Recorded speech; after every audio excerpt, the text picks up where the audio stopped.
LSD. No, not the drugs. We're talking about liquid stake derivatives. What the snap? What is all the hype? Why is everyone talking about them? Which LSD will win? And who is going to take prominence? Is the question I'm asking. Let's go and give a intro to what a liquid stake derivative is. This is basically just what it says in the name. It's a stake token that is liquid. So when you stake on a platform or on a protocol or a layer one, let's say for example Cosmos, they have a locking period. Some don't, some do, but let's say for example we're talking about Ethereum or Cosmos. Currently on Ethereum, you cannot unstake. Once you stake it, it's one way in, no way out, it's a black hole, you're roasted. However, with something like Cosmos, you can always unstake, but you do have to wait a 21-day period. But there also is a drawdown or a drawback of having a stake token. You can't use it in DeFi. You can't use it as liquidity. It's literally just stake lock and you can do nothing with it. And that's what a LSD does. An LSD can be traded, used as collateral, used as an LP, whatever. It's literally just like another token that is able to be used. In this video in particular, I'm going to be covering the ETH LSDs and the top 4 decentralized ones. That's Lido, Frax, Stakewise, and Rocket Pool. As you can see here, this is a breakdown. Frax ETH, Stakewise, Rocket Pool, and Lido with Coinbase ETH in between them, and like Coinbase ETH is centralized.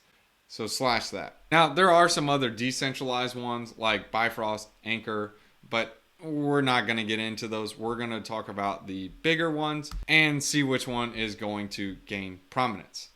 The first one we're going to talk about is Lido Finance. As you can see here on Lido Finance, this one mainly gained its prominence because if you didn't have the 32 ETH to stake and run your own node, and you kind of wanted to be liquid, this was the best alternative to stake with smaller amounts of ETH. And you also earn this APR, as you can see over here on the right. You would be earning, if you're staking in the curve pool, around 3.36% daily, as well as some of the ETH staking rewards, because that token is auto compounding. So you have two options. You can literally just stake and hold that ETH and just like compound the rewards, and whatever the staking reward for ETH is, great for you. Or you can throw it into the curve pool and earn, well, actually just about the same amount, because when you go in the curve pool, it's split 50-50. So if the ETH staking reward at that time is around like 5 or 6%, well, you sacrifice half of that because you split it up. Anyways, but you also get trading fees. So that is a benefit. Or you can be like, hey, look, Aave, I got some staked ETH. Let me stake it with you, borrow some ETH, stake the ETH, and stake it on Aave and borrow more ETH and create this looping process to where we play a degen game and leverage the mess, and like if it depegs, we're wrecked. Oh wait, that's what happened. So be careful with leverage. So this gained popularity with STETH and the craze of being able to loop on Aave, and it was one of the main trades with 3 Arrows Capital, and it caused a ton of liquidation.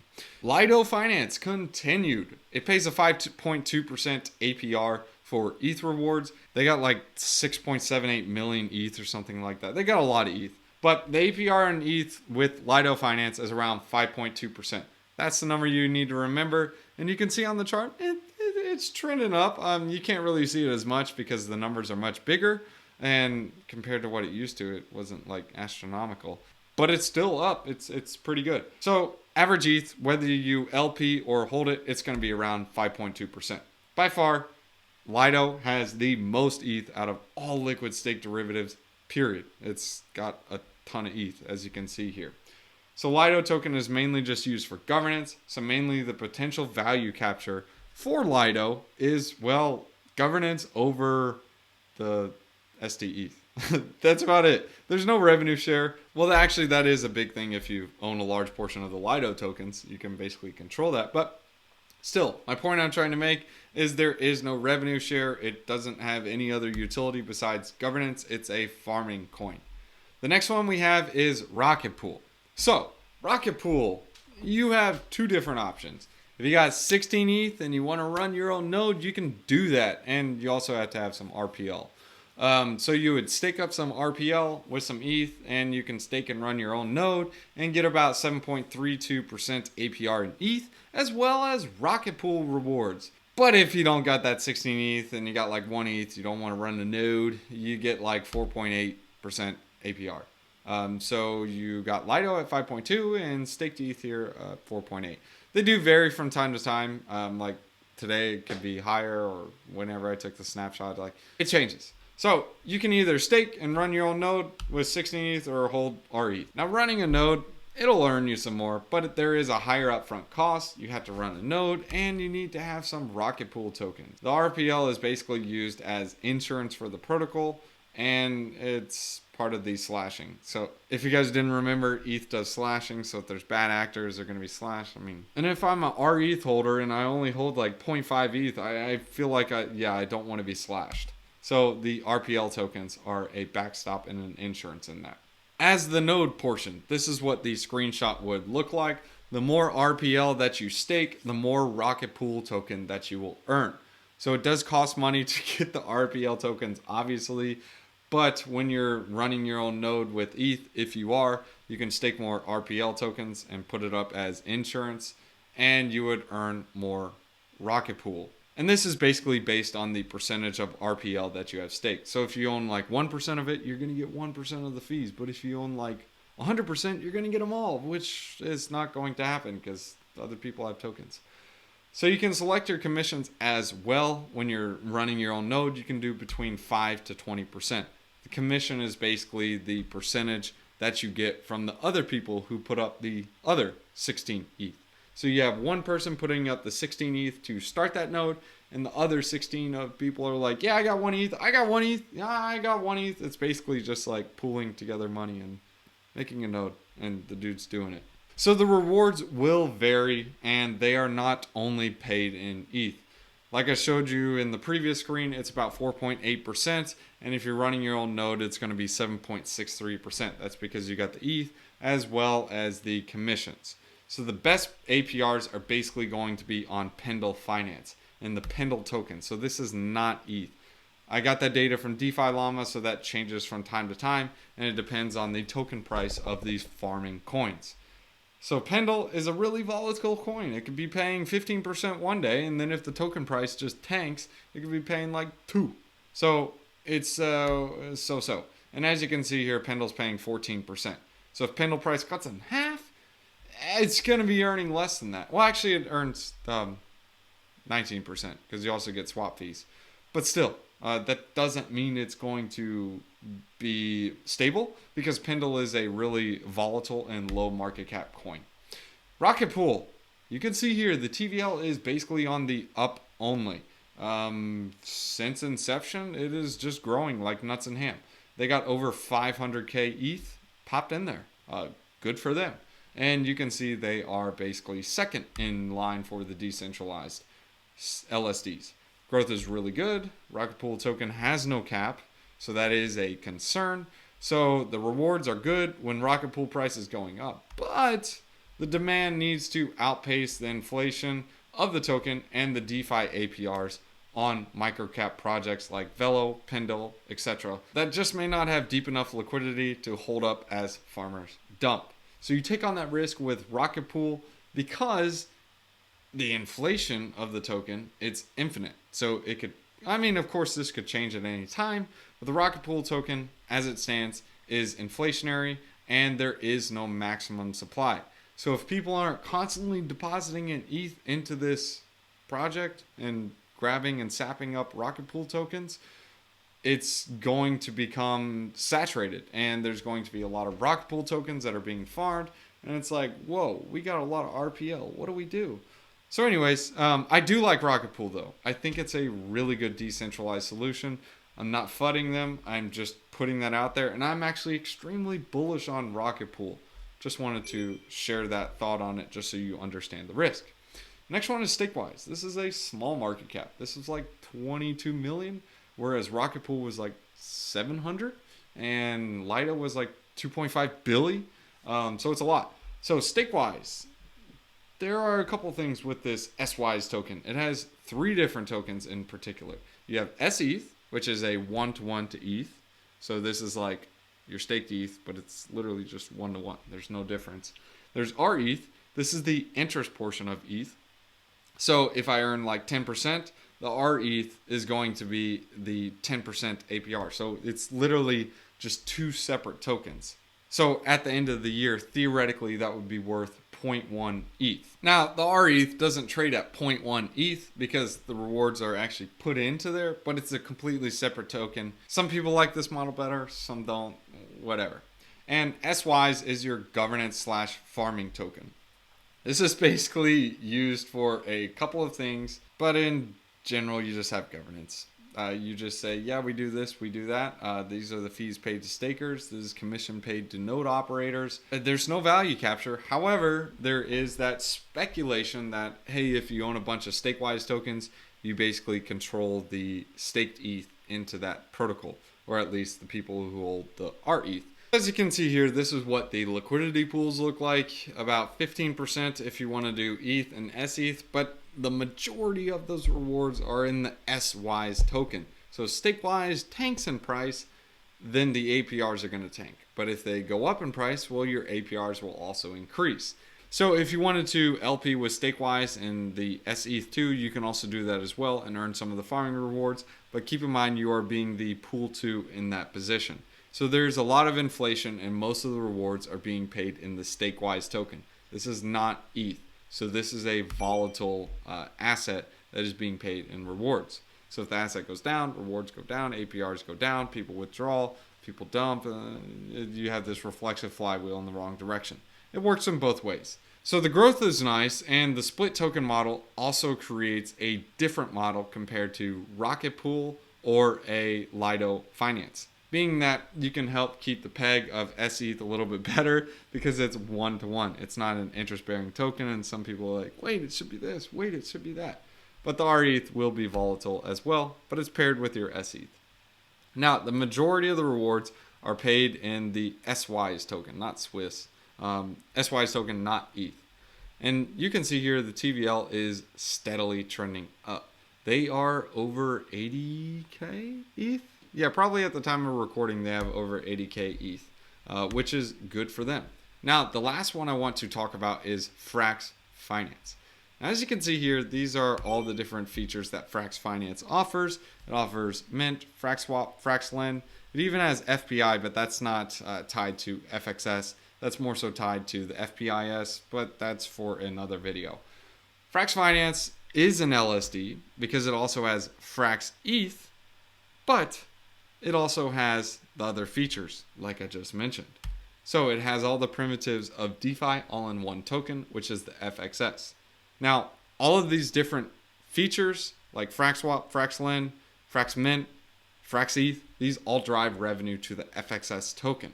FXS is used for both governance, vote locked staking, as well as revenue share. And not only that, but it's used for the fractional backing of the Frax stablecoin.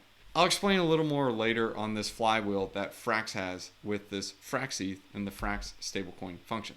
Anyways, let's give a snapshot of some of the rewards. As you can see here on Frax and the Frax ETH pool, the Frax deposited into Frax ETH is not earning anything. It's literally just like we just showed you on Stakewise. It has its own token. So in order to earn something, you do have to deposit into a pool. You can either stake it or deposit it into something like Frax Finance and earn some rewards.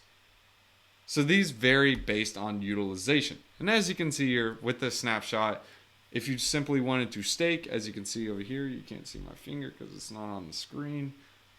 There. You can see it's 8.92%. That's if you're staking your Frax token. And if you wanted to LP it on Curve, you would get around 10%. So those are all somewhat average, and compared to the others, it's about the same. But the difference between the APRs is that you're getting 9% or 8.9% paid in ETH, not other tokens. Now, the 10% is paid in other tokens, but they have less volatility. This is Curve and Convex. Now, they are volatile tokens. Don't get me wrong. But they do have a value capture mechanism on their own, which encourages token holders to keep staking, locking their Curve and Convex tokens. So Frax is not only locked into the ETH narrative. Because remember, These LSDs are great when there's growth, but when there's no growth, which eventually there will be no growth or a slow growth compared to what it is now, there have to be other things that are bringing revenue to the protocol. It'll constantly have revenue from the ETH staking rewards, but it would be nice to take advantage of the other narratives and the other value capture mechanisms that are out there. Frax offers the yield with the least volatility, and it offers the highest yields paid in ETH. And if you LP, it's in Curve, Convex, and swap fees, and you also get FXS. Now, FXS is volatile, but that's mainly due with most of the tokens being staked.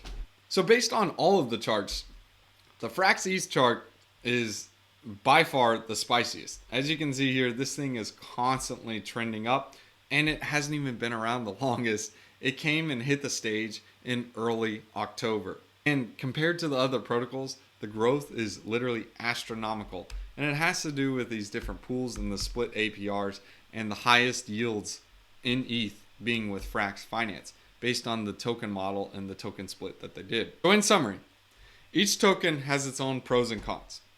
With Lido being the deepest liquidity, Rocket Pool offering a more cost-effective method for those who want to run a node, and Stakewise offering a multiple token model.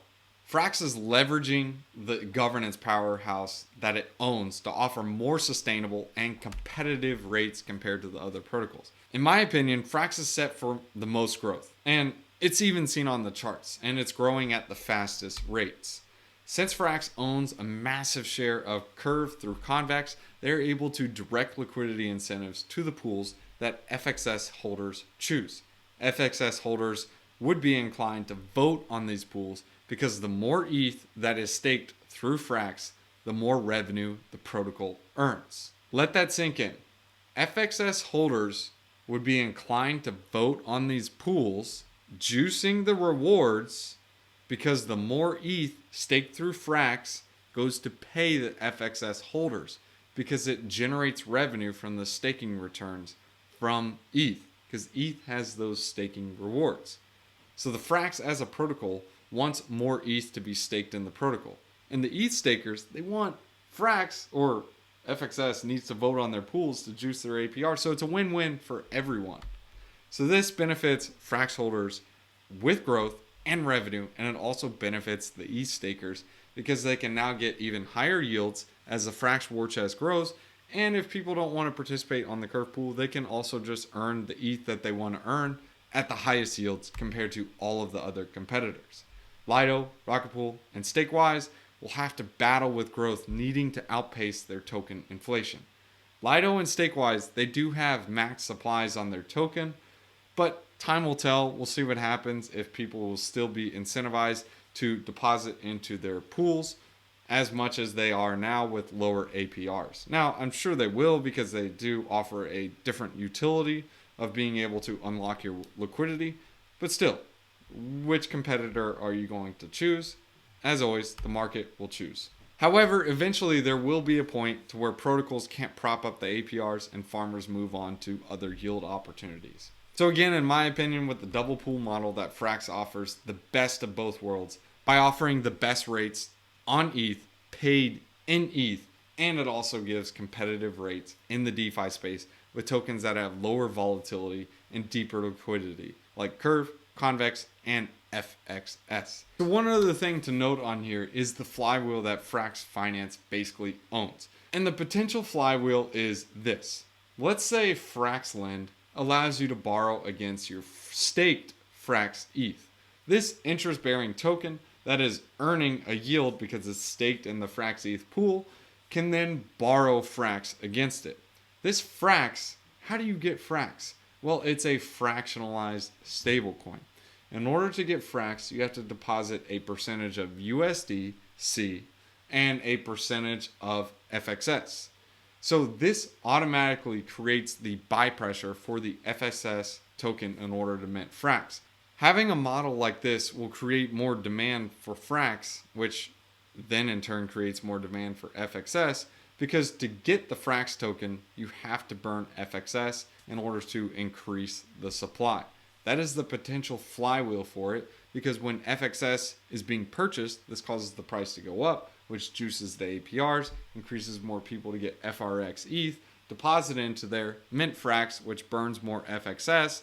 Then this burning of the FXS also creates more people to be like, bro, I need to go and get some more ETH and stake it. And it also creates more demand for FXS because FXS stakers are going to be earning a lot more revenue as you have this whole cycle flywheel going on, earning revenue from Fraxmint, Fraxlin, as well as stake ETH.